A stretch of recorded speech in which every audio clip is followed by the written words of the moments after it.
बिस्मिल्लाहिर्रहमानिर्रहीम। अस्सलाम वालेकुम to everyone. My name is advocate Manna Sharif Mirza और आज मैं जिस हवाले से इंफॉर्मेशन आप लोगों के साथ शेयर करने वाली हूँ वो इंफॉर्मेशन इस हवाले से है कि जायदाद को तकसीम करने के कितने तरीक़ाकार हैं।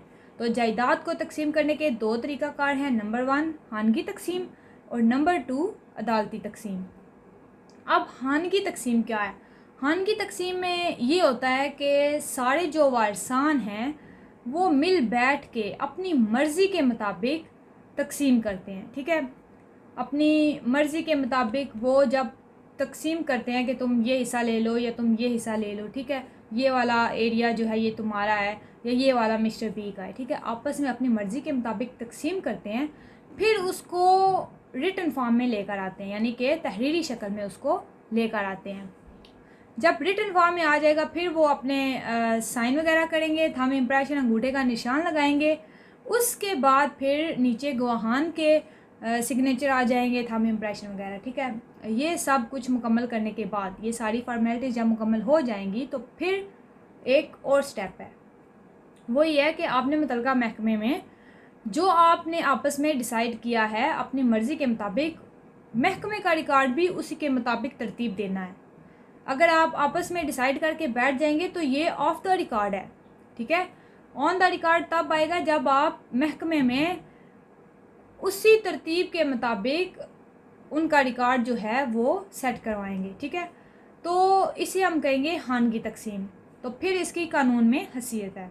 लेकिन अगर आप खुद ही डिसाइड करके बैठ जाएंगे तो महकमा के रिकॉर्ड में कोई रिकॉर्ड ही मौजूद नहीं है तो फिर वो ऑफ द रिकॉर्ड है, उसकी हैसियत नहीं है। अब आते हैं अदालती तकसीम की तरफ। अदालती तकसीम क्या है? इसमें होता ही है कि खानगी का तो मैंने आपको बताया कि आपस में सारे डिसाइड कर लेते हैं अपनी मर्ज़ी के मुताबिक। लेकिन अगर ये किसी बंदे को, किसी वारिस को छोड़ रहे हैं या उसको उसके हक़ से डिप्राइव कर रहे हैं या उसको वो एरिया दे रहे हैं जो कि उसे लगता है कि ये तो लेने से मुझे तो लॉस हो रहा है, यानी कि बाकी जो हैं वो अपना अपना उन्होंने जो एरिया डिसाइड किया कि मैं ये लूँगा या मैं ये ले लेता हूँ, तो किसी दूसरे बंदे को वो डिप्राइव कर रहे हैं उसके हक़ से, या उसे लग रहा है कि मेरा हक़ जो है वो सही तरीके से मुझे नहीं मिल सकता इस तरह, या मेरे हक़ को महरूम किया जा सकता है, तो फिर वो क्या करता है, फिर वो अदालत के पास जाता है, अदालत का दरवाज़ा खटखटाता है,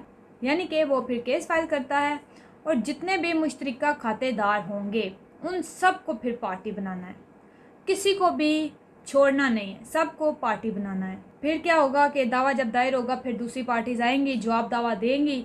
ठीक है, जवाब दावा आने के बाद फिर बहस वगैरह होंगी, तो अदालत क्या करेगी कि फिर वो लोकल कमीशन मुकर्रर करेगी कि आप लोग जाकर उस एरिया को विज़िट करें, उस रकबे को देखें, उस जगह को देखें, उसकी मार्केट वैल्यू का हिसाब लगाएं, वारसान की तादाद देखें और ये डिसाइड करें कि आया ये प्रॉपर्टी तकसीम होने के काबिल है या नहीं।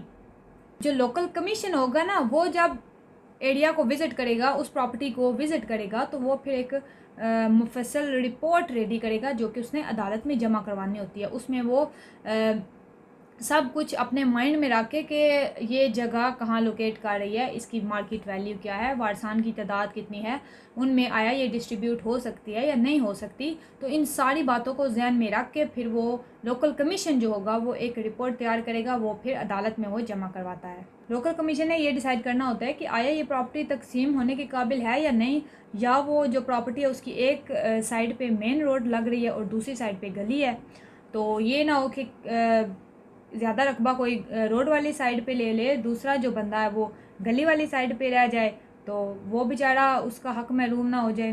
फिर अदालत जो है वो रिपोर्ट देखेगी, ठीक है, जो लोकल कमीशन ने आके अदालत में सबमिट करवाई, उस रिपोर्ट को देखेगी, एतराज़ात को देखेगी, और अगर उन पार्टीज़ की कंसेंसस है, इत्तफाक राय है, तो फिर उस प्रॉपर्टी को जो कि लोकल कमीशन ने रिपोर्ट दी आके उसके मुताबिक तकसीम कर देगी। ठीक है, और अगर उनकी इत्तफाक राय नहीं है इस पे, जो रिपोर्ट आके लोकल कमीशन ने सबमिट करवाई उस पर भी इत्तफाक राय नहीं है, तो फिर क्या होगा, फिर ये है कि अदालत हुक्म देगी कि इस प्रॉपर्टी को फिर सेल किया जाए, उसको फिर नीलाम किया जाता है और उस प्रॉपर्टी को फिर सेल किया जाता है।